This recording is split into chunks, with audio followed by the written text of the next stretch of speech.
All right, let's talk about the wild evolution of Web3 domains. They kicked off as just a simple way to grab your own unique name on the new web. But now, they're turning into something way more complex, a whole new class of digital asset. So you gotta ask, how did we get from A to B, and what does this all mean for us? Okay, before we dive deep, I've got to say the usual thing. This is all just for educational purposes, okay? It's not financial advice. All right, with that out of the way, let's get right to it. So, let's start with the basics. What even is a Web3 domain? Well, those super long, impossible to remember wallet addresses?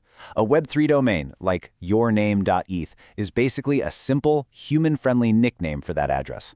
It's like a username for your wallet, giving you one clean, easy identity across the decentralized web. Super simple, right? And at first, that's all it was really about, identity. Just a simple username that you could own. But that word, ownership, that's the real game changer here. Because you don't just rent it, you own it. It sits in your wallet just like any other crypto asset. And once that happened, well, the market started seeing it as one. It's this huge shift from just being a name to being a piece of digital real estate. And owning this digital property can come with some pretty cool perks. Depending on the project, just holding a certain domain could give you voting power in how that project is run. Or maybe you get a slice of the fees the platform makes. Sometimes it's even a key that gets you into exclusive apps or communities. So yeah, it's gone from a simple name to something that can actually do things, a productive asset. And that's where the story gets really wild. And that brings us to the really bleeding edge stuff. We're talking about a much more advanced and, let's be clear, way more speculative idea, using these domains as collateral for loans. Think about it. This could unlock so much value from a totally new kind of asset. But, as you can probably guess, it also opens up a massive can of worms when it comes to risk. Okay, so the logic behind it is pretty straightforward. If a domain actually has a market value, people are buying and selling it, and if there's enough liquidity, meaning you can sell it without crashing the price, well then a lending protocol can be coded to see it as a legitimate asset. It can treat it just like any other token you'd use for collateral. But, and I really have to stress this, we are talking about the super early experimental phase here. This is not at all like using a blue-chip crypto asset. The market for these domains is brand new, the financial models are totally unproven, and yeah, the risks are just way higher.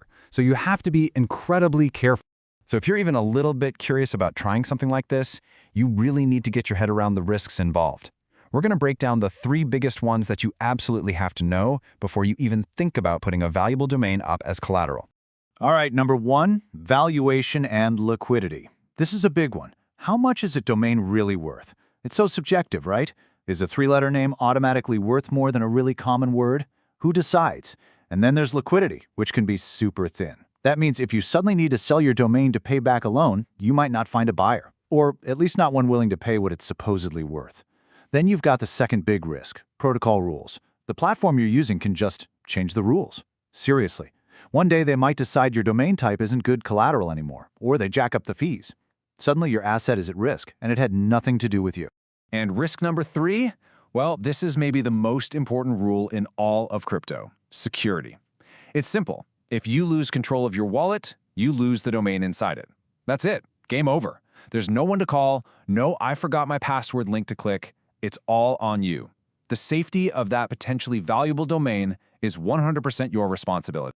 So with all that said, what's the right mindset here? How do you even think about this stuff? It really comes down to balancing that exciting potential with a very healthy dose of caution. Yes, a domain can be a productive asset, but only, and I mean only, if you have a rock-solid grasp of how it's priced, how easily you can sell it, and all the security risks you're taking on. Look, it all boils down to this one key idea. For almost everyone out there, a Web3 domain is best seen as a tool for your identity and for access. That's its primary job. All this financial stuff, it's fascinating, for sure, but it is the absolute bleeding edge. It's something that should only be touched with extreme caution and probably only by people who really know what they're doing. And hey, speaking of innovative and, yeah, pretty risky ideas in DeFi, that's a perfect lead-in to what we're tackling next. We're going to dive into the whole concept of self-repaying loans. It's this wild idea where the yield from your collateral actually works to pay down your loan for you. It's going to be a good one, so I'll see you there.